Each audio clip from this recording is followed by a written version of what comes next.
The Franklin County family courtroom felt like a pressure cooker on that humid Thursday morning in late September. Sarah Mitchell sat rigidly in the uncomfortable wooden chair, her fingers gripping the edge of the defendant's table so tightly that her knuckles had turned white.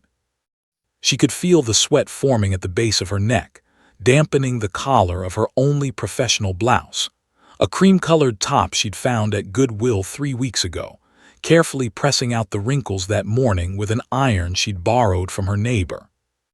Across the aisle, just 15 feet away, but feeling like an entire universe, sat David Mitchell. Her ex-husband looked like he'd stepped out of a magazine spread for successful attorneys. His charcoal gray suit was clearly custom-tailored, probably costing more than Sarah's monthly rent. His shoes gleamed with a fresh polish, and his dark hair was perfectly styled with just enough gray at the temples to make him look distinguished rather than old. At 32, David had transformed himself into everything Sarah no longer was: successful, stable, and swimming in money. Beside David sat his new wife, Dr. Monica Chen Mitchell, a cardiovascular surgeon at Ohio State University Medical Center. She wore an elegant navy dress with pearl earrings, her posture impeccable, her expression one of serene confidence. They looked like the perfect power couple, ready to provide the perfect life for a child. Sarah felt her stomach turn. Judge Patricia Henderson presided from her elevated bench, her silver hair pulled back in a neat bun, her reading glasses perched on her nose as she reviewed the mountain of documents before her. At 63 years old, Judge Henderson had presided over family court for nearly 3 decades. She'd seen every variation of custody battle imaginable, from the reasonable to the absurd, from the heartbreaking to the vindictive. Her face remained professionally neutral, but her sharp eyes missed nothing. The courtroom itself was depressingly institutional, fluorescent lights that cast a harsh, unforgiving glow over everything. Walls painted a bland beige that seemed designed to drain any remaining hope from desperate parents. The Ohio State seal hung behind the judge's bench, and an American flag stood in the corner, silent witness to countless families being torn apart by legal proceedings. David's attorney, Marcus Whitfield, stood to deliver his closing argument. Whitfield was a legend in Columbus legal circles, 6 feet 3 inches of calculated intimidation, with a reputation for winning custody cases that seemed unwinnable. His fee was $500 per hour, and worth every penny to clients who could afford him. Sarah's court-appointed attorney, an exhausted-looking public defender named Tom Chen, had maybe 15 minutes to prepare for this case between his other 40 active files. "Your Honor," Whitfield began, his voice smooth as aged whiskey, "the evidence before you today is not just compelling, it's overwhelming. Let me paint you a picture of 2 very different worlds." He clicked a remote, and images appeared on a screen that had been wheeled into the courtroom. The first image showed Sarah's apartment, a cramped 2-bedroom in an aging complex on the east side of Columbus. The photo, taken by a private investigator David had hired, showed peeling paint, a small kitchenette, and Emma's bedroom, which was actually just a corner of Sarah's room with a mattress on the floor surrounded by cardboard boxes serving as makeshift toy storage. "This is where Ms. Mitchell proposes to raise a 3-year-old child," Whitfield continued, his tone dripping with disdain. "Now, contrast that with this." The next image showed David's home in Upper Arlington, one of Columbus's most prestigious neighborhoods. The 5-bedroom colonial-style house featured a professionally landscaped yard, a playroom that looked like a toy store, and a bedroom for Emma that could have housed a family of 4 in some countries. Sarah bit her lips so hard she tasted blood. She wanted to scream that those boxes in her apartment were full of Emma's artwork, every single drawing and painting her daughter had ever made. She wanted to explain that the mattress on the floor was because Emma had nightmares and wanted to be close to Mommy. But she knew how it looked. She knew what the photographs implied: poverty, instability, failure. Whitfield moved to the financial evidence. Ms. Mitchell's income as a substitute elementary school teacher is $28,000 annually. After rent, utilities, and basic expenses, she has approximately $200 per month for food, clothing, medical needs, and everything else a growing child requires. She has been late on rent twice in the past 6 months. Her car, a 2008 Honda Civic, has over 180,000 miles and failed inspection last month due to brake issues she cannot afford to repair. Each fact landed like a physical blow. Sarah felt tears threatening but refused to let them fall. Not here, not in front of David. In contrast, Whitfield continued, Mr. Mitchell earns $185,000 annually as a senior attorney at Morrison & Brooks. Dr. Chen Mitchell earns $320,000 as a cardiovascular surgeon. Together, they can provide Emma with private education, music lessons, sports activities, family vacations, college savings, and most importantly, stability. 2 parents, a stable home, and unlimited opportunities. Tom Chen, Sarah's attorney, stood weakly to object. Your Honor, financial resources don't determine parenting quality. Overruled, Judge Henderson said quietly. Continue, Mr. Whitfield. Whitfield smiled, sensing victory. The daycare records speak for themselves, Your Honor.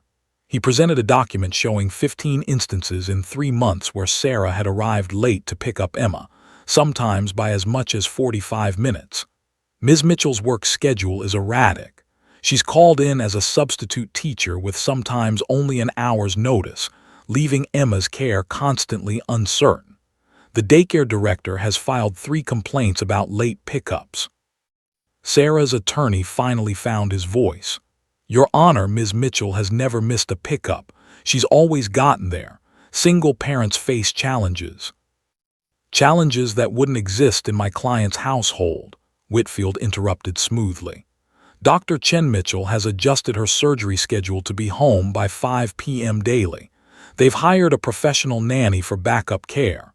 Emma would have consistency, routine, and 2 present parents. The final blow came with the child psychologist's report. Dr. Robert Chen, no relation to Tom, had spent 3 hours with Emma across 2 sessions, observing her in both households.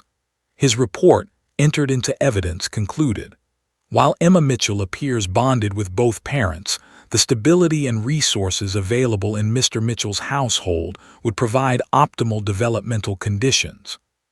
The child would benefit from the structured environment, educational opportunities, and 2-parent household that Mr. Mitchell can offer. Judge Henderson read the report silently, her face unreadable. Sarah felt the room spinning. This was it. She was going to lose Emma. Her baby girl, her entire world would be taken away because Sarah couldn't afford a bigger apartment or a more reliable car, because she'd chosen teaching over law school, because divorce had financially destroyed her while David had only gotten wealthier. David sat back in his chair, checking his phone under the table, already confident of his victory. Monica placed a manicured hand on his arm, smiling softly. They'd already enrolled Emma in Montessori school. They'd redecorated her bedroom with a princess theme. They'd planned a family trip to Disney World for Christmas. Judge Henderson removed her glasses, rubbing the bridge of her nose. She'd presided over hundreds of these cases, and the outcome usually followed a predictable pattern. Resources won, stability won, money won. She picked up her gavel, preparing to rule in favor of David Mitchell, just as the law and evidence clearly indicated she should. Outside in the hallway, 3-year-old Emma Mitchell sat with a social worker, coloring in a Paw Patrol coloring book, unaware that in the next 60 seconds, her entire life was about to be decided by adults who'd never once asked her what she wanted. Judge Henderson raised her gavel, ready to speak the words that would change everything. And that's when the doors exploded open. The courtroom doors didn't just open, they slammed against the walls with a thunderous bang that made everyone jump. Emma Mitchell stood in the doorway, her tiny frame backlit by the harsh hallway fluorescent lights, creating an almost ethereal silhouette. Her chest heaved with rapid breaths, tears streaming down her flushed cheeks, and clutched against her small body was Mr. Hoppy, the threadbare stuffed rabbit she'd had since birth. "Stop," Emma's voice, high-pitched and desperate, cut through the stunned silence like a knife. "Stop, you can't, you didn't ask me." The bailiff, Officer Marcus Thompson, a heavy-set man in his 50s who'd worked courthouse security for 20 years, immediately moved toward the child. His training kicked in automatically. No unauthorized persons in the courtroom during proceedings, especially not children. But something in Emma's face, the raw anguish there, made him hesitate mid-step. Judge Henderson's gavel, which had been descending toward the sound block to finalize her ruling, froze in midair. She sat perfectly still, her eyes locked on the small figure in the doorway. In 30 years on the bench, she'd never seen anything like this. Children were kept away from custody hearings specifically to avoid emotional scenes, to keep things civilized and rational. But there was nothing civilized about the heartbreak on this 3-year-old's face. Sarah gasped audibly, her hand flying to her mouth. "Emma!" She half rose from her chair, instinct driving her to go to her daughter, but Tom Chen's hand on her shoulder held her back. The attorney knew that any movement now could be seen as coaching or manipulation. David's face flushed crimson, anger flashing across his features before he schooled them back into careful neutrality. This wasn't part of the plan. This wasn't how things were supposed to go. He leaned toward Whitfield and hissed, "Where the hell is the social worker? Why isn't someone controlling this situation?" Monica Chen Mitchell shifted uncomfortably in her seat, her perfectly composed expression cracking slightly. She'd never been particularly comfortable around Emma, truth be told. Children were unpredictable, messy, emotional. She preferred the clean precision of surgery, where outcomes could be controlled and predicted. Emma didn't wait for permission. She ran down the center aisle, her light-up sneakers, cheap ones from Target that Sarah had bought on clearance, flashing red and blue with each pounding step. Her pink corduroy overalls were slightly too big, hand-me-downs from Sarah's sister, and her blonde hair had escaped from its ponytail, flying wild around her tear-stained face. "Nobody asked me," Emma shouted again, her voice cracking with emotion. "I'm not a toy, I'm not a thing. Why doesn't anybody care what I want?" The social worker, Mrs. Patricia Gomez, appeared breathlessly in the doorway, her face pale with panic. "Your Honor, I'm so sorry," she bolted when she heard voices getting loud through the door. "I couldn't." Judge Henderson raised her hand, silencing the apology. Her eyes never left Emma, who had now reached the front of the courtroom and stood in the open space between the two tables, turning in a circle as if trying to figure out who to address first. "Young lady," Judge Henderson said, her voice gentle but firm, "the court is in session. This is not." "I don't care," Emma interrupted, and several people in the courtroom gasped. You didn't interrupt a judge, ever. But Emma was 3 years old and operating purely on emotion, on a desperate need to be heard that transcended rules and decorum. Emma turned to face Judge Henderson directly, tilting her head back to look up at the bench that towered above her small frame. "You're the judge lady, right? The one who decides things." Judge Henderson felt something shift in her chest, a crack in the professional armor she'd maintained for decades. She slowly set down her gavel and removed her glasses, giving Emma her full, undivided attention. "Yes, sweetheart, I'm Judge Henderson. I'm the person who makes decisions about where children should live." "Then you need to know stuff," Emma insisted, her small hands balling into fists at her sides. "Important stuff that nobody's saying." Marcus Whitfield stood abruptly. "Your Honor, this is highly irregular. The child has clearly been coached." "Sit down, Mr. Whitfield," Judge Henderson said, her voice carrying a steel that made the veteran attorney comply immediately. She'd heard enough from adults today. Perhaps it was time to hear from the person this entire proceeding was actually about. Emma's lower lip trembled, but she pressed on with the determination of someone who knew this might be her only chance. She reached into the front pocket of her overalls and pulled out a crumpled piece of paper, smoothing it out with her small hands. "I made a list," Emma announced, her voice steadier now. "Mrs. Gomez helped me write the words because I can't write yet, but I told her what to say." Sarah's eyes widened. She taught Emma about making lists, about organizing thoughts. It was something they did together when Emma felt overwhelmed. List the good things, list the worries, make a plan. She never imagined her daughter would apply that lesson here, in a courtroom, fighting for their life together. The paper Emma held was covered in crayon drawings with words written in an adult's neat print between the pictures. Emma held it up, though she was too short for anyone to actually see it clearly. "Number 1, Emma read, clearly reciting from memory since she couldn't actually read yet. "My mama knows how I like my sandwiches. No crusts, cut in triangles, not squares. Triangles taste better." She looked up at Judge Henderson seriously. "That's important because Daddy's nanny makes them in squares and I don't eat them and then I'm hungry." A few people in the courtroom, court reporters, clerks who'd seen countless cases, felt their eyes stinging. This was the detail that mattered to a 3-year-old: triangles versus squares. "Number 2, Emma continued, her voice gaining confidence. "Mama knows that I'm scared of the dark, but not if Mr. Hoppy is there and she sings the Monster Away song." She held up her stuffed rabbit. "Daddy's house is really big and really dark, and nobody knows the Monster Away song except Mama." David shifted uncomfortably. He hadn't known Emma was afraid of the dark. He'd never done bedtime at his new house. That was always the nanny's job. He worked late most nights, coming home after Emma was already asleep. "Number 3, Emma said, her voice dropping to almost a whisper. "Mama cries sometimes when she thinks I'm asleep. She cries because she's scared she won't have enough money.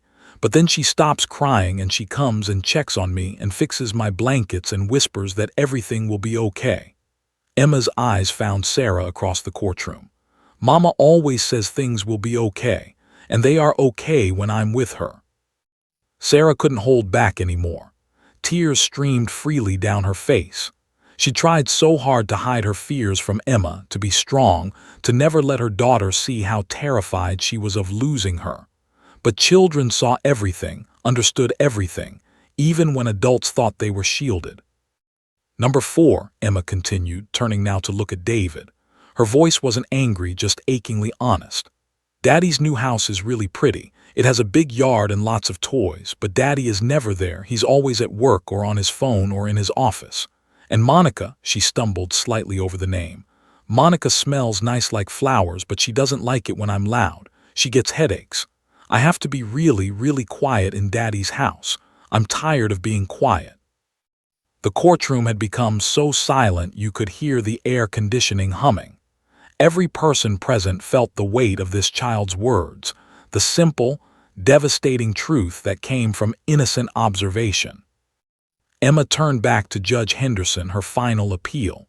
"Number 5 is the most important one," she said, her voice trembling again. "Mama loves me biggest. I can feel it. It's in her hugs and her voice and how she looks at me like I'm the most special person in the whole world. Daddy loves me too, I think, but it's different. It's smaller. It's far away." She walked closer to the judge's bench, reaching up with one hand as if trying to bridge the distance between them. "Please don't take me away from my mama," Emma whispered, and the whisper somehow carried through the entire courtroom. "Please, I'll be really good. I'll eat square sandwiches. I'll be quiet. Just please don't make me leave my mama." Judge Henderson realized she was gripping the edge of her bench so tightly her fingers ached. In 3 decades of family law, she'd based her decisions on evidence, precedent, financial statements, psychological evaluations, and legal arguments. She'd prided herself on being objective, on following the letter of the law. But no one had ever taught her what to do when the truth walked into her courtroom on light-up sneakers and spoke with the clarity that only a child could possess. She looked at Emma's list, at David's expensive suit, at Sarah's worn shoes, at the mountain of evidence that said one thing while a 3-year-old's heart said another. And for the first time in her career, Judge Patricia Henderson didn't know what the right answer was. Judge Henderson took a deep breath. her professional composure slowly reassembling itself like pieces of shattered glass being carefully glued back together. She looked at Emma, still standing defiantly in the center of the courtroom, clutching Mr. Hoppy and her crumpled list. The judge's heart ached, but she'd been trained for 30 years to separate emotion from law, feeling from fact. "Emma," Judge Henderson said gently, "I appreciate you sharing your feelings. I truly do. But sweetheart, grown-ups have to make these decisions based on many things, not just feelings. Do you understand?" Emma's face crumpled slightly, confusion clouding her eyes. "But feelings are the most important thing," she whispered. "That's what Mama always says." "Mrs. Gomez," Judge Henderson addressed the social worker, who still hovered anxiously near the back of the courtroom. "Please take Emma back to the waiting area. Perhaps a snack, something to help her calm down." Sarah watched in agony as Mrs. Gomez gently took Emma's hand, leading the protesting child back toward the doors.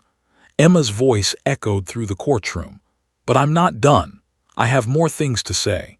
There's 6 and 7 and 8 on my list." The doors closed behind them, muffling Emma's cries. The courtroom felt colder somehow, emptier, as if something vital had been removed from the space. Marcus Whitfield stood immediately, sensing his opportunity. "Your Honor, while I sympathize with the child's emotional display, we cannot allow sentiment to override the substantial evidence this court has heard over the past 3 days. If I may continue presenting the facts." Judge Henderson nodded wearily, settling back into her chair. "Proceed, Mr. Whitfield." Whitfield approached the evidence table with the confidence of a man who knew he held all the winning cards. "Your Honor, I'd like to present Exhibit 17, Ms. Mitchell's employment history for the past 18 months. He clicked his remote, and a damning timeline appeared on the screen. Since the divorce was finalized, Ms. Mitchell has worked as a substitute teacher at 7 different elementary schools across Columbus. Her income is unpredictable, ranging from $800 to $2,400 per month, depending on how many days she's called in. Last January, she earned only $950 for the entire month." Whitfield's voice carried practiced sympathy that felt more like condescension. "That's below the federal poverty line, Your Honor." Sarah stared at her hands, feeling the weight of her financial struggles displayed like dirty laundry for everyone to judge. She wanted to explain that January was a slow month because she'd stayed home with Emma, who'd had the flu. She'd chosen her daughter over a paycheck, and now that choice was being used against her. "Exhibit 18, Whitfield continued, pulling out bank statements that made Sarah's stomach turn. "Ms. Mitchell's checking account has been overdrawn 4 times in the past year. She currently has $127 in savings. Her credit card debt totals $8,300, primarily medical bills from Emma's emergency room visit last spring when she broke her arm." Judge Henderson studied the documents, her expression neutral but her eyes troubled. The numbers painted a picture of someone drowning financially, barely keeping her head above water. Tom Chen, Sarah's attorney, stood up weakly. "Your Honor, Ms. Mitchell's financial struggles are the direct result of an unfair divorce settlement. Mr. Mitchell's attorney ensured that." "The divorce settlement was approved by Judge Morrison and is not under review today," Whitfield interrupted smoothly. "What matters is the present reality. Ms. Mitchell cannot provide adequate financial stability for a growing child." Whitfield moved to his next piece of evidence, and this one felt like a knife to Sarah's heart. Exhibit 19, photographs documenting the living conditions in Ms. Mitchell's apartment. The screen filled with images that made Sarah want to disappear into the floor. There was Emma's bedroom, really just a corner of Sarah's small bedroom partitioned off with a bookshelf.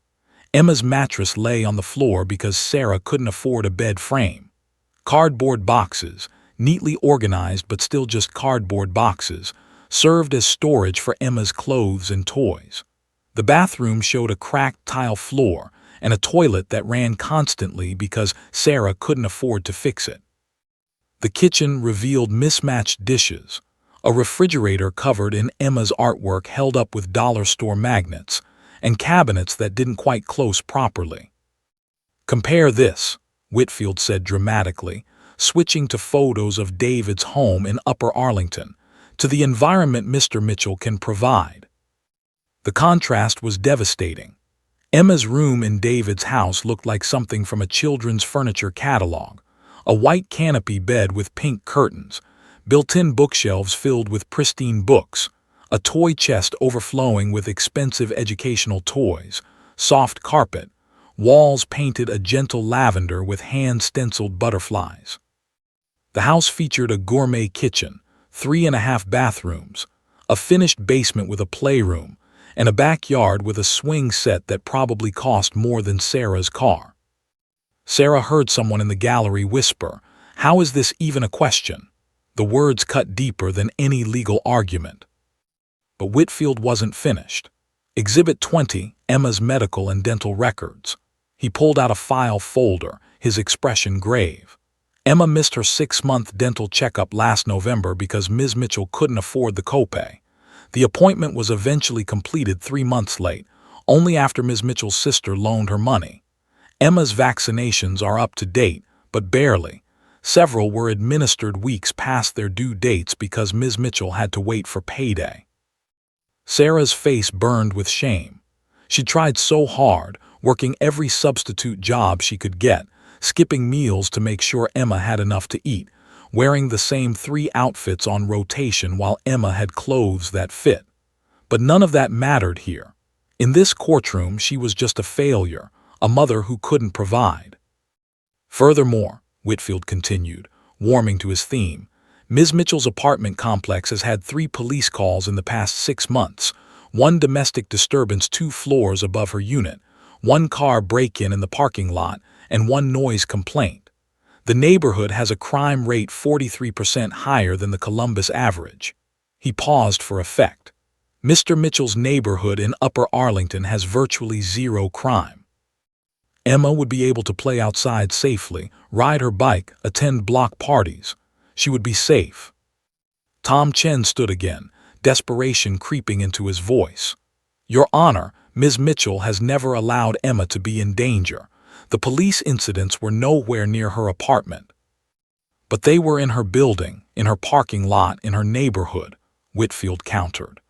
"Every day Emma lives there is another day she's exposed to potential danger that simply doesn't exist in Upper Arlington." Judge Henderson made a note on her legal pad, and Sarah felt another piece of her hope crumble away.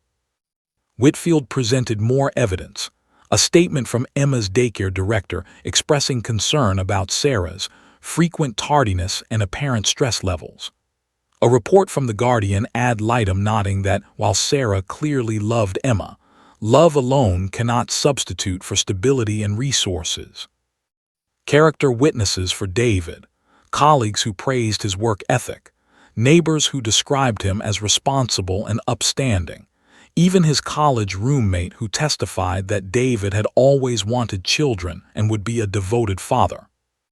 In contrast, Sarah's character witnesses were her sister Jennifer, who worked as a waitress and wasn't particularly articulate on the stand, and her former teaching colleague Mrs. Patterson, a 72-year-old retired teacher whose testimony about Sarah's wonderful way with children felt thin compared to David's parade of professionals. The most damaging evidence came last. Whitfield presented the court-ordered child psychologist's evaluation, Dr. Robert Chen's comprehensive report based on his observation sessions with Emma in both households. Dr. Chen noted, Whitfield read from the report, that Emma appeared somewhat anxious and hypervigilant in Ms. Mitchell's home, repeatedly asking about money and whether they had enough. The child has been exposed to adult financial stress inappropriate for her age. He flipped a page. In contrast, Emma appeared relaxed and secure in Mr. Mitchell's home, engaging in age-appropriate play without anxiety about resources. Sarah wanted to scream. Emma asked about money because she'd overheard Sarah on the phone with the landlord, nothing more. And Emma seemed relaxed at David's house because there was nothing for her to do there except play alone with expensive toys while David worked and Monica avoided her. But how could she explain that? How could she make anyone understand that anxiety born from love was better than calm born from neglect? Whitfield delivered his closing statement with the precision of a surgeon making a final incision. Your Honor, the evidence is overwhelming and unambiguous. Ms. Mitchell loves her daughter, that is not in question. But love cannot pay bills, cannot provide nutritious meals, cannot afford dental care, cannot guarantee safety, cannot offer educational opportunities. Mr. Mitchell and Dr. Chen Mitchell can provide all of these things and more. They can give Emma stability, security, and every advantage life has to offer. He paused, looking directly at Judge Henderson. This court has a responsibility to rule in the best interests of the child, not the desires of a parent. The best interests of Emma Mitchell clearly, objectively, and unquestionably lie with her father. Whitfield sat down, and the silence in the courtroom felt final, like the closing of a tomb. Tom Chen stood for his closing argument, but everyone could see he was defeated. His voice lacked conviction as he argued that financial circumstances could change, that maternal bonds were scientifically proven to be vital, that disrupting Emma's primary attachment could cause psychological harm. But his words felt hollow against the mountain of evidence Whitfield had presented. Judge Henderson listened politely, but Sarah could see the decision forming in the judge's eyes. She'd seen that look before, the look of someone who'd already made up their mind and was just going through the motions. When Tom Chen sat down, Judge Henderson picked up her gavel once more. Thank you, counselors. This court will now. And that's when they heard it, a sound that made everyone freeze. From behind the closed courtroom doors came Emma's voice, high and clear and desperate, singing at the top of her lungs. Monsters, monsters, go away. Come back never, not today. Mama's here and she's so strong. Nothing scary can last long. The Monster Away song, the one nobody else knew, the one Emma had mentioned in her testimony.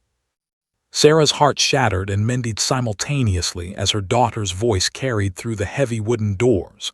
A final, desperate plea in the only language a 3-year-old knew, the language of songs and love and nighttime fears.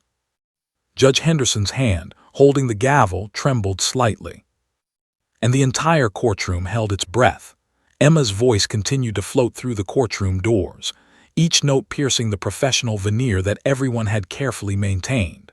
The song was simple, childish, slightly off-key, but it carried a truth that no amount of legal evidence could refute.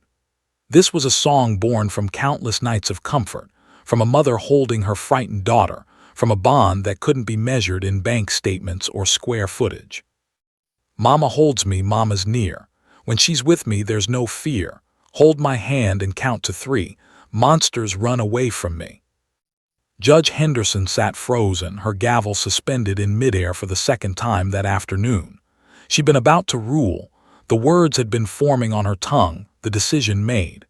David Mitchell would receive primary custody. It was the logical choice, the evidence-based choice, the choice that made sense on paper. But nothing about this case was making sense anymore. Sarah had her face buried in her hands, shoulders shaking with silent sobs. She couldn't bear to look up, couldn't bear to see the pity in people's eyes, couldn't bear the moment when the judge would speak those final words that would tear Emma away from her. David shifted uncomfortably in his seat, his confident smirk fading. He leaned toward Monica and whispered, "Why won't someone shut her up? This is ridiculous." But his voice lacked conviction, and for the first time that day, he looked uncertain.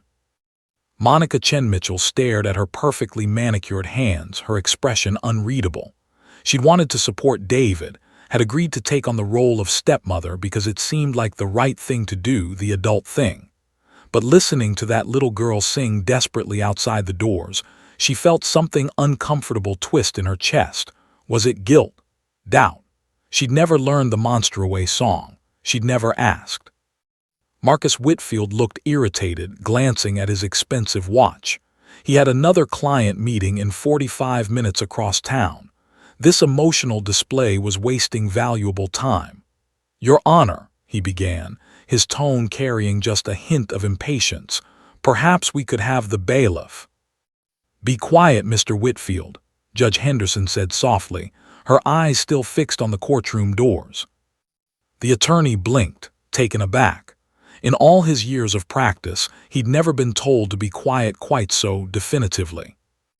Emma's song changed, becoming more desperate, more urgent. "Please don't take my mama away. I need her every single day. Morning, noon, and nighttime too. Mama, I belong with you." Tom Chen looked at his client, at Sarah's broken posture, and felt a surge of anger at the system, at himself for not being better prepared, at the unfairness of a world where money mattered more than love. He'd become a public defender because he'd believed in justice, but lately, cases like this one made him question whether justice actually existed in family court. Officer Thompson, the bailiff, stood near the door, his hand hovering near the handle. He looked to Judge Henderson for instruction, but she simply shook her head. Let the child sing. Let everyone hear what they were about to destroy. In the gallery, a handful of spectators, law students observing for credit, a journalist covering family court cases, a social work intern, sat transfixed. This was not the dry, procedural hearing they'd expected. This was raw human emotion, messy and real and utterly compelling. Judge Henderson slowly lowered her gavel, setting it down on the bench with a soft click that somehow sounded louder than Emma's singing. She removed her reading glasses and rubbed her eyes, suddenly feeling every one of her 63 years. How many cases had she heard? How many families had she divided or united with the strike of that gavel? How many children's lives had she changed with decisions based on financial statements and psychological evaluations? And in all those years, how many times had she actually asked the children what they wanted? The question hit her with unexpected force. The entire legal system was designed to protect children's interests, to make decisions on their behalf because they were too young to understand the complexities of custody arrangements and financial stability. But somewhere in all that protection, had they forgotten to actually listen? Emma's song shifted again, and this time her voice cracked with tears. "I'll be good, I promise true. I'll eat my vegetables, all my food. I'll clean my room and go to bed. Please don't take my mama instead." Sarah's head snapped up, her face pale. "She thinks this is her fault," she whispered to Tom Chen. "She thinks she's being taken away because she did something wrong." The realization was devastating. Emma was out there bargaining, promising to be better, believing that her own behavior had caused this catastrophe. Judge Henderson heard Sarah's whisper, and something inside her, something that had been carefully controlled and professionally distant for 3 decades, finally broke through. She thought of her own daughter, now 35 and living in California with 2 children of her own. She remembered the nights she'd missed because of work, the school plays she'd attended late still wearing her judicial robes, the constant balance between career and motherhood. She'd been lucky, she'd had resources, a supportive partner, family nearby. But she remembered the bone-deep exhaustion, the constant worry, the fierce protective love that made you willing to sacrifice anything for your child. Sarah Mitchell had that same love. It radiated from her like heat from a fire. She was broken and poor and struggling, but God, she loved that little girl with everything she had. And David had checked his phone 3 times during the proceedings. David had a nanny to handle bedtime. David had never learned his daughter's nighttime song. But David had money. David had stability. David had everything the law said mattered. Judge Henderson looked at the mountain of evidence on her bench, the financial statements, the photographs, the psychological evaluations, the expert testimonies. Everything pointed to one conclusion. The law was clear. Precedent was established. She knew exactly what she was supposed to do. Emma's voice outside had gone hoarse from singing, but she wasn't stopping. Mama's love is big and bright. She chases away the scary night, Please, please, please let me stay. Don't take my mama far away." Judge Henderson stood abruptly, her chair scraping against the floor. Everyone in the courtroom startled, looking up at her with confused expressions. She could feel her heart pounding, could feel 30 years of judicial restraint warring with something more primal, grandmother's instinct, maternal memory, simple human compassion. "This court," she announced, her voice cutting through Emma's distant singing, "will take a 30-minute recess." She paused, making a decision that violated every protocol in the family court handbook. "Mr. Mitchell, Ms. Mitchell, both counsel, and the guardian ad litem will report to my chambers immediately. Bring the child." Marcus Whitfield stood quickly.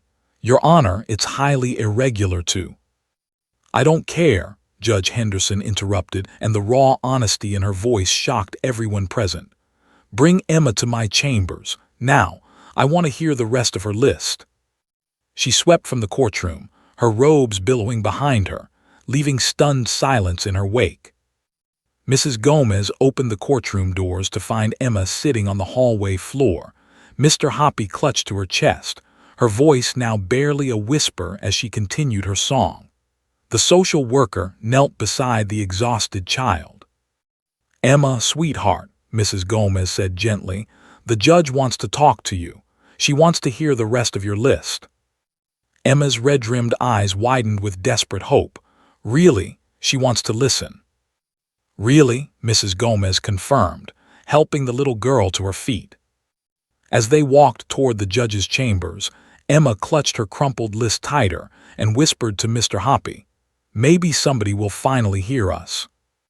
Behind the heavy oak door of her chambers, Judge Patricia Henderson stood at her window overlooking downtown Columbus, questioning everything she thought she knew about justice, wondering if she was about to make the biggest mistake of her career, or finally, after 30 years, about to get something right.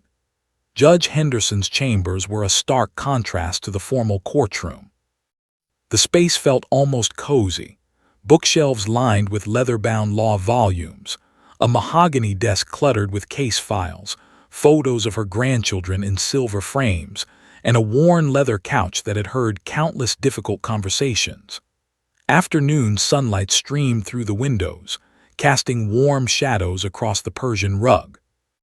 Emma stood in the center of the room, suddenly small and uncertain. The fierce determination that had carried her through the courtroom doors had faded, replaced by the exhaustion of a 3-year-old who'd been brave for too long. Mrs. Gomez stood behind her, a gentle hand on the child's shoulder. Sarah and David sat on opposite ends of the couch, the distance between them feeling like an ocean. Tom Chen and Marcus Whitfield occupied chairs near the desk, while Monica perched uncomfortably on a wooden chair she'd pulled from the corner, looking like she wanted to be anywhere else. Judge Henderson removed her judicial robes, hanging them carefully on a coat rack. Underneath, she wore a simple blue cardigan and slacks. The transformation was subtle but significant. She was no longer the judge, some intimidating authority figure. She was just a woman, a grandmother, someone who wanted to understand. She pulled her desk chair around and sat directly in front of Emma, lowering herself to the child's eye level. The gesture was deliberate, removing the power imbalance, making this a conversation between equals rather than an interrogation. "Emma," Judge Henderson said softly, "you mentioned you had more things on your list, things that were important. Would you like to tell me about them?" Emma nodded, clutching her wrinkled paper. Her voice came out hoarse from all the crying and singing. "Number 6 is about my birthday." "Your birthday," the judge prompted gently. Emma's small fingers traced the crayon drawing on her paper, a cake with too many candles drawn in bright colors. "My birthday was last month. I turned 3. Mama couldn't afford a big party, so we had a picnic in the park. Just me and Mama and Aunt Jennifer and my friend Sophie from daycare." Her voice grew stronger as she remembered. "Mama made cupcakes from a box, but we decorated them together with sprinkles and everything. We played on the swings, and Mama pushed me so high I felt like I was flying. She sang happy birthday loud, and she didn't care that other people were watching. It was the best day ever. Sarah's eyes filled with tears, remembering that day. She'd felt like such a failure, unable to afford the bounce house party Emma's friends had, unable to give her daughter what she deserved. But Emma had been radiant with joy, making wishes on dandelions and declaring it the most perfect birthday in the whole world. Emma turned to look at David, her expression not accusatory but simply factual. "Daddy sent a present. It came in the mail 2 days after my birthday. It was a really expensive doll that talks and walks, but Daddy wasn't there. He forgot to come." David's face flushed. "Emma, I explained that I had a court appearance that day. It was unavoidable. I sent you that doll because—" "I wanted you, not a doll," Emma interrupted, her 3-year-old logic cutting through his excuse. "The doll is still in the box. I named her Lonely because that's how she makes me feel." The silence in the chambers was deafening. Monica shifted uncomfortably, suddenly fascinated by her fingernails. Judge Henderson absorbed this, making mental notes. "Tell me about number 7, Emma." Emma took a shaky breath. "Number 7 is about when I'm sick. Last month I had a really bad tummy ache, and I threw up a lot. Mama stayed home from work even though she needed the money. She held my hair back and gave me ice chips and laid on the bathroom floor with me when I couldn't leave the toilet. She sang to me and told me stories and didn't leave me alone for even 1 second. She paused, then continued. "At Daddy's house 3 weeks ago, I told Monica I didn't feel good. She took my temperature and said I was fine and told me to play in my room because she had to study for a big surgery. I threw up on my princess bed. Monica was really upset about the mess." Monica's face went pale. "Emma, that's not, I did help clean it up and I—" "You called the cleaning lady," Emma said simply. "And then you put me in front of the TV with a bucket. You didn't hold my hair. You didn't sing." Judge Henderson's pen moved across her notepad. These weren't dramatic incidents of abuse or neglect.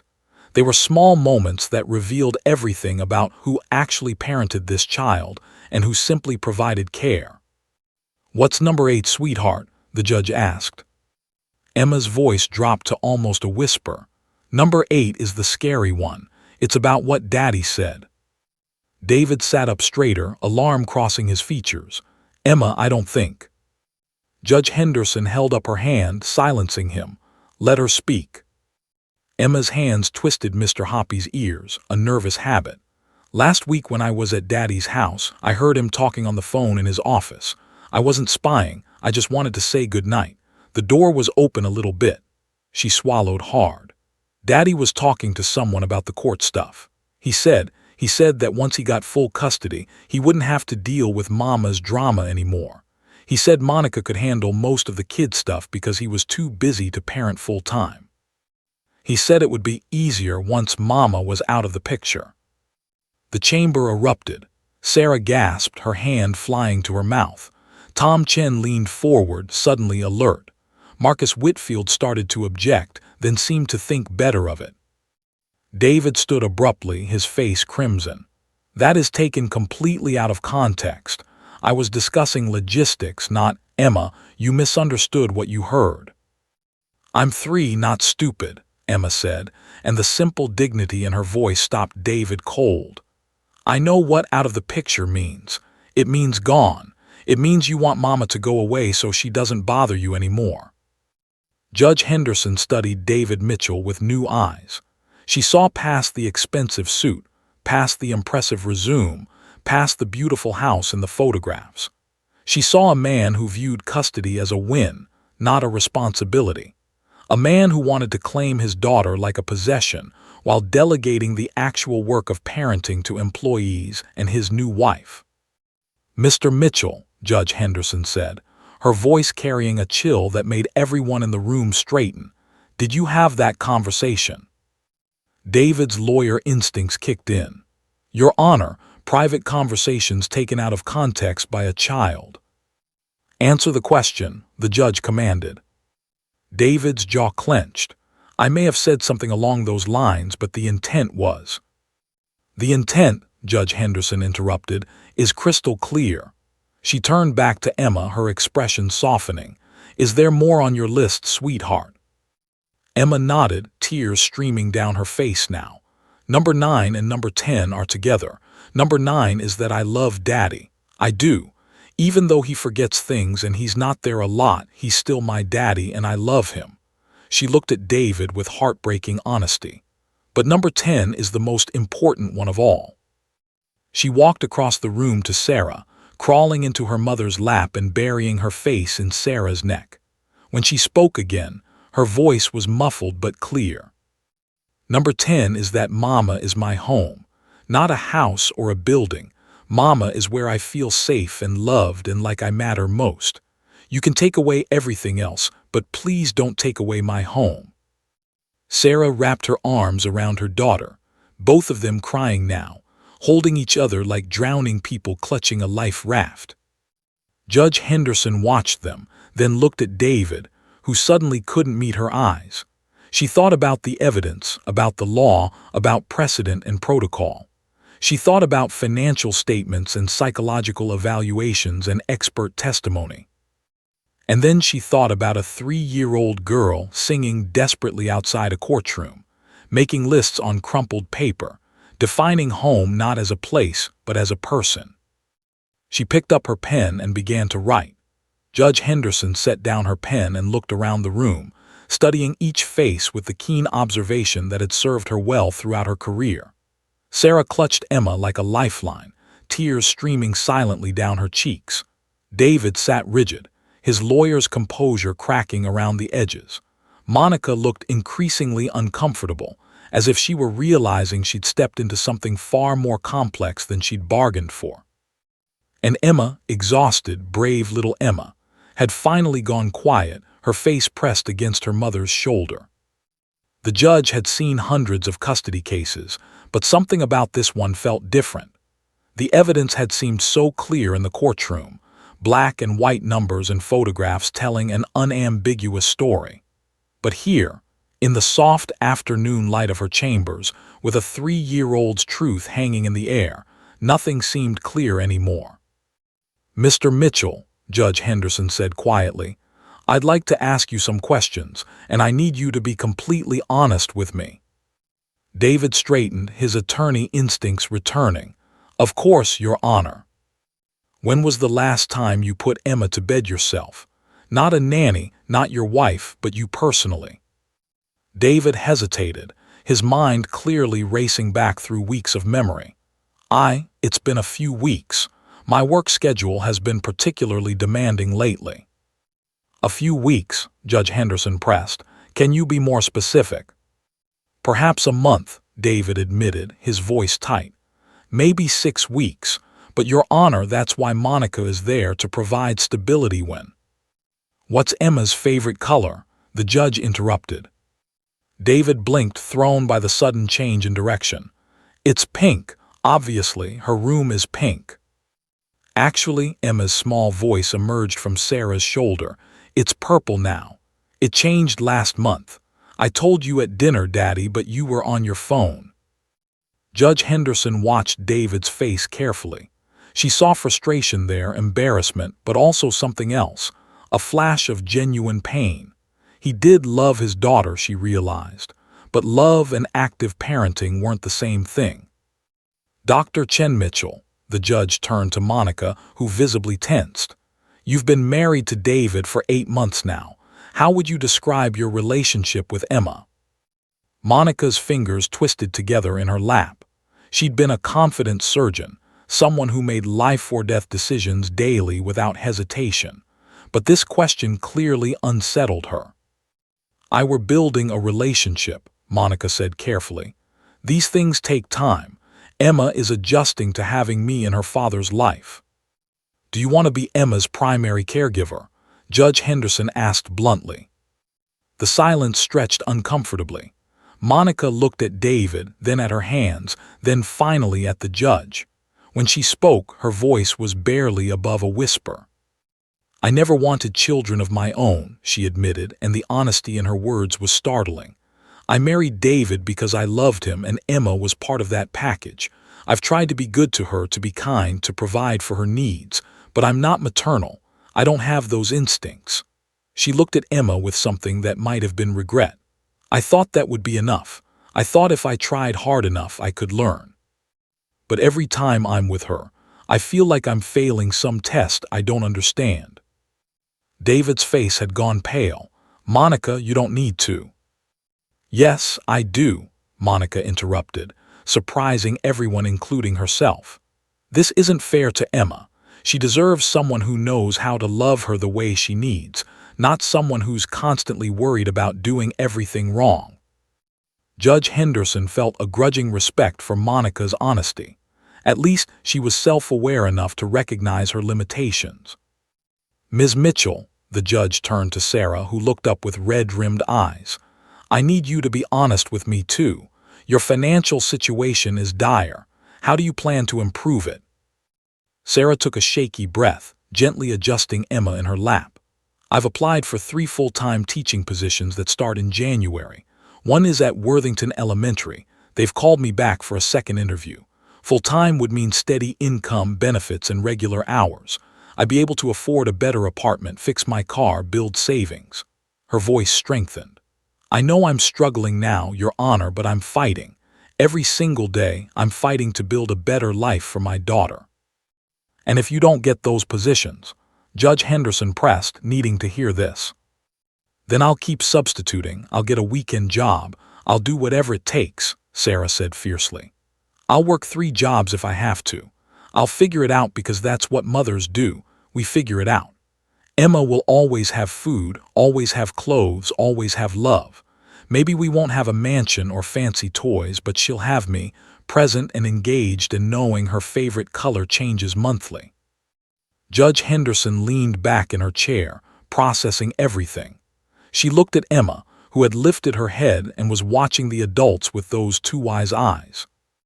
"Emma," the judge said gently, "if you could have anything in the world, all the toys, the big house, everything, but you had to live with Daddy and Monica most of the time, would you want that?" Emma didn't hesitate. "No." "What if you could see Mama sometimes, like on weekends?" "No," Emma repeated more firmly. "Weekends aren't enough. I need Mama for the regular days too, the days when nothing special happens but everything matters." The wisdom in that simple statement hit Judge Henderson like a physical force. The days when nothing special happens but everything matters. That was parenting in a nutshell, not the grand gestures or expensive gifts, but the mundane dailiness of showing up, being present, knowing when favorite colors changed.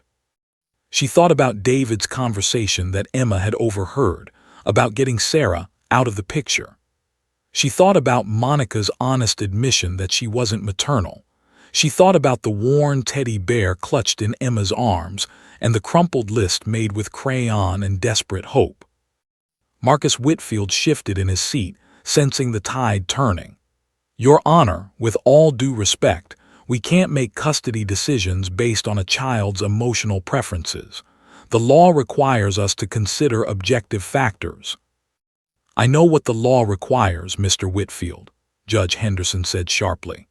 "I've been practicing it for 3 decades. But the law also requires me to consider the best interests of the child, and I'm beginning to question whether anyone in that courtroom was actually thinking about Emma's best interests or just about winning an argument." She stood, walking to the window, her back to the room. Outside, Columbus bustled with its usual Thursday afternoon traffic. People going about their lives, unaware that in this office, a child's future hung in the balance. "Everyone out except Emma and Ms. Mitchell," Judge Henderson said suddenly. "I need a few minutes alone with them." David started to protest, but something in the judge's expression stopped him. Slowly, reluctantly, everyone filed out of the chambers. Monica left quickly, looking almost relieved. Marcus Whitfield gathered his papers with obvious displeasure. Tom Chen gave Sarah an encouraging nod as he departed. When the door closed, leaving just the 3 of them, Judge Henderson returned to her chair and looked at the mother and daughter still intertwined on the couch. "Sarah," she said, dropping all formality, Tell me the truth. What does Emma need that you can provide that David cannot?" Sarah looked down at her daughter, then back at the judge. When she spoke, her voice was steady and sure. "She needs someone who chooses her first, every single time, even when it's hard, even when it costs everything." And Judge Henderson, looking at them together, finally understood what she had to do. Judge Patricia Henderson sat alone in her chambers after Sarah and Emma left, staring at the stack of legal documents that had defined this case. 3 days of testimony, hundreds of pages of evidence, expert opinions, financial statements, all of it pointing toward one clear, logical conclusion. David Mitchell should get primary custody. The law supported it. Precedent supported it. Every objective measure supported it. But for the first time in 30 years on the bench, Judge Henderson found herself questioning whether the law was enough. She thought about her own daughter, raised in a comfortable home with 2 parents and every advantage. Yet some of her daughter's happiest childhood memories weren't about the vacations or the private school.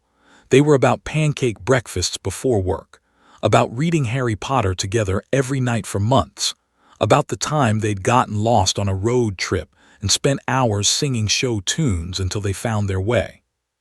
The moments that mattered weren't expensive, they were present.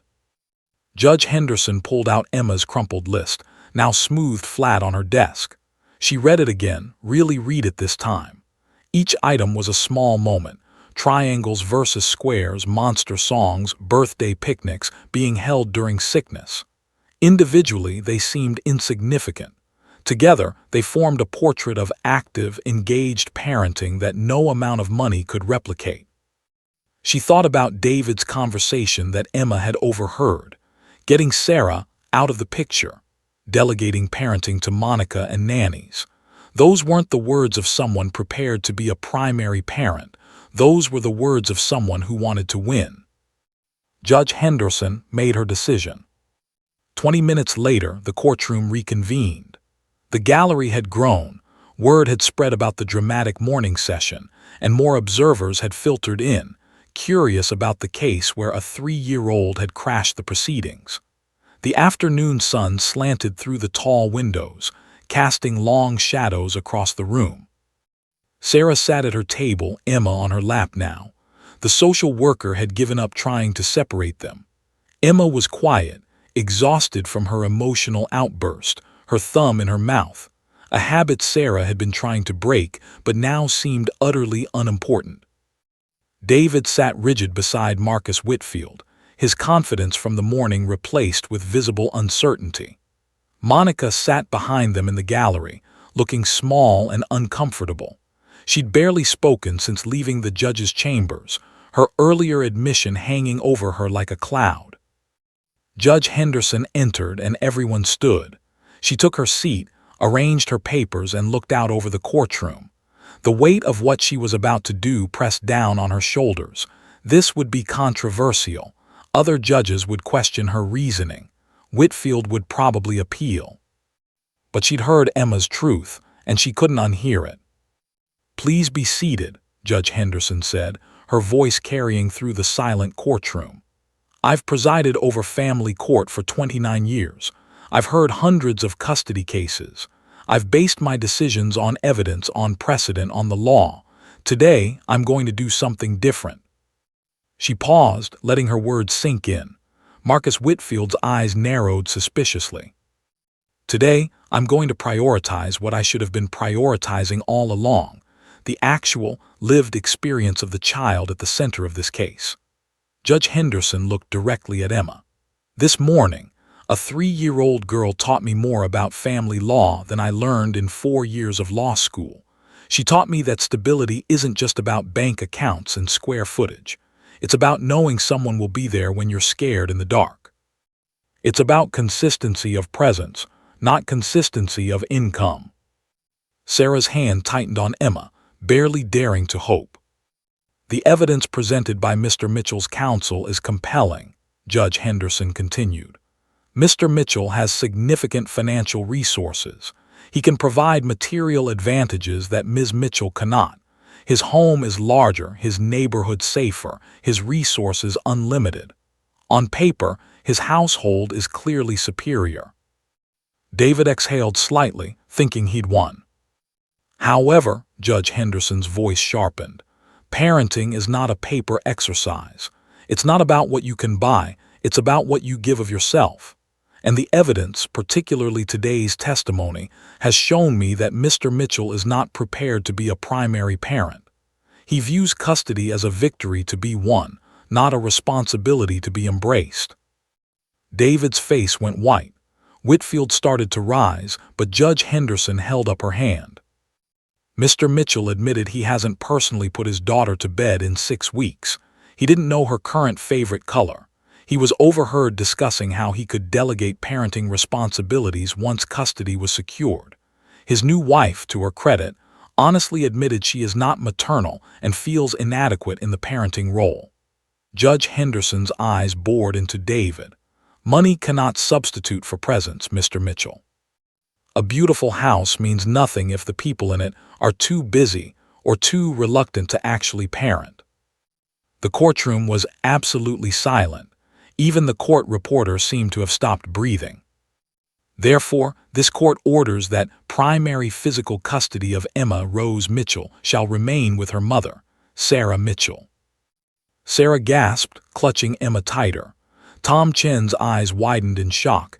He'd fully expected to lose. Emma looked up at her mother, not quite understanding but sensing the shift in the room. Furthermore, Judge Henderson continued, Mr. Mitchell is granted visitation every other weekend and 1 evening per week, with the following conditions. Mr. Mitchell must be personally present during all visitation periods. Parenting responsibilities cannot be delegated to nannies or other caregivers except in genuine emergencies. Mr. Mitchell will attend 12 weeks of parenting classes to learn age-appropriate engagement with his daughter. David's face had progressed from white to crimson. He leaned toward Whitfield, whispering urgently. Additionally, the judge said, Mr. Mitchell will pay child support in the amount of $2,400 monthly and will maintain health insurance for Emma. He will also pay Ms. Mitchell's rent for the next 6 months while she secures full-time employment, giving her the stability needed to improve her circumstances without the constant crisis management that has characterized her recent life. Judge Henderson looked at Sarah, who was crying openly now. Ms. Mitchell, I'm giving you 6 months. Use them. Get that full-time position. Move to a better apartment. Build your savings. Prove that you can provide not just love but stability. Because if your circumstances haven't improved significantly by July, we'll be back here and Mr. Mitchell will have strong grounds to revisit custody. Sarah nodded vigorously, wiping her eyes. Yes, Your Honor, thank you so much. Don't thank me yet, Judge Henderson said firmly. This is a chance, not a guarantee. And Mr. Mitchell, she turned to David, who was staring at his hands, this is your chance too. Chance to learn what it actually means to be a father, to show up, to be present, to know your daughter's favorite color. She picked up her gavel, and this time when it felt right. This court is adjourned. 6 months later, on a warm March afternoon, Judge Patricia Henderson sat in her chambers reviewing case files when her assistant knocked on the door. Judge, there's someone here to see you. No appointment, but she says it's important. Her name is Sarah Mitchell. Judge Henderson looked up, surprised. Send her in. Sarah entered, looking transformed. Her hair was professionally styled. She wore a crisp blazer and slacks, and most striking of all, she carried herself with a confidence that had been completely absent 6 months ago. Behind her, holding her hand, was Emma, now 3½, wearing a purple dress that matched her current favorite color. Your Honor, Sarah began, I hope you don't mind us dropping by. I wanted to thank you in person and to show you something. She handed Judge Henderson a folder.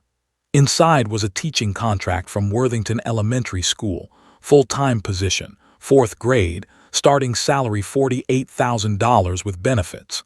There was a lease agreement for a 2-bedroom apartment in a safe neighborhood near the school. Bank statements showing $3,200 in savings.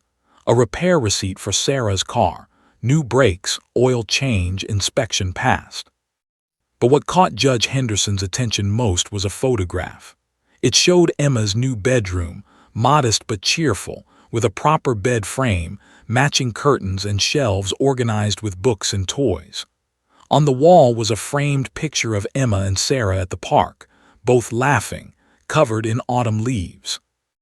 "I got the job 3 weeks after the hearing," Sarah explained, her voice thick with emotion. "I moved us into the new apartment in January. I've been building savings and Emma is thriving. Her preschool teacher says she's more confident, more secure. She doesn't ask about money anymore because she doesn't hear me crying about bills at night." Judge Henderson smiled, genuinely pleased. "This is wonderful, Sarah. You did exactly what you promised." "I did it for her," Sarah said, pulling Emma close. "You gave us a chance when no one else would. You listened when everyone else just looked at numbers." Emma stepped forward, holding out a piece of construction paper. "I made this for you, Judge Lady."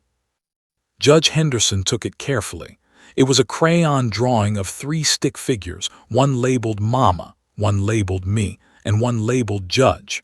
They were all holding hands under a rainbow, with hearts scattered across the page.